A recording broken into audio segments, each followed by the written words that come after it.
Uma interpretação geométrica da derivada. Lembrando que na aula que vem nós vamos fazer interpretações físicas de posições de partícula. Essa aqui é uma interpretação geométrica, tá?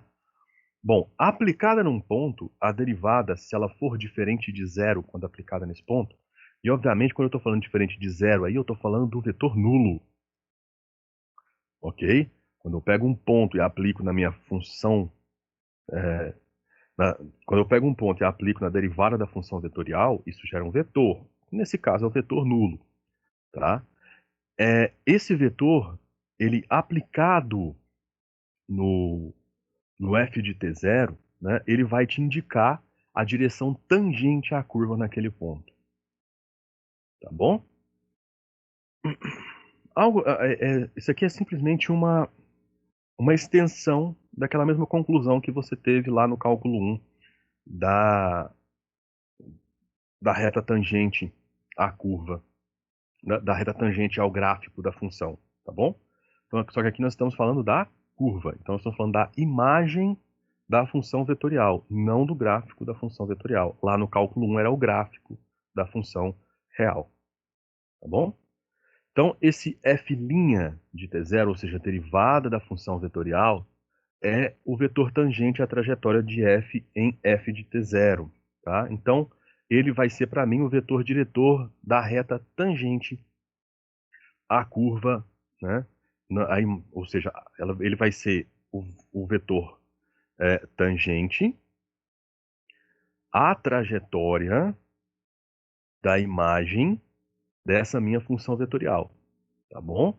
E com isso eu consigo estabelecer, usando o ponto da minha curva, ou seja, o f de t0, e esse vetor tangente, eu consigo estabelecer a reta tangente, porque esse vetor tangente vai ser o vetor diretor dessa reta tangente, e essa equação vai ser dada da mesma forma que a gente estava na geometria analítica, né? O ponto por onde ela passa, mais um parâmetro que para nós vai ser esse parâmetro lambda, né? Multiplicado pelo vetor diretor, que para nós é esse f' de t0, ok? Então, não tem nada de novo aí para vocês, é só uma forma nova, é só uma forma diferente de se escrever, né? Só uma outra forma de se escrever aquele mesmo resultado que você tinha lá no cálculo 1. Então aí a gente chega numa pequena pergunta. Se você estiver acompanhando bem a aula, você já vai estar se fazendo uma pequena pergunta. Então quer dizer que cada função que eu tinha lá no cálculo 1 eu posso transformar numa função vetorial e o gráfico daquela função lá do cálculo 1 vai virar a imagem da minha curva? Sim, sim. Se a sua função, por exemplo, era y igual a x², o gráfico dessa função era uma parábola, com cavidade para cima, com o vértice no 0, 0, né? Aquela coisa toda, ok? Como transformar essa função, aquela função, numa curva plana, de modo que o gráfico dela seja agora a imagem da minha curva? Muito simples. A sua função não era y igual a x²?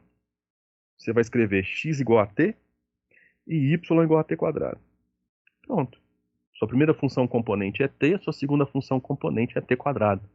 Agora, aquela função que você tinha lá virou uma função vetorial, o gráfico daquela função virou uma curva, desculpa, virou uma curva, né?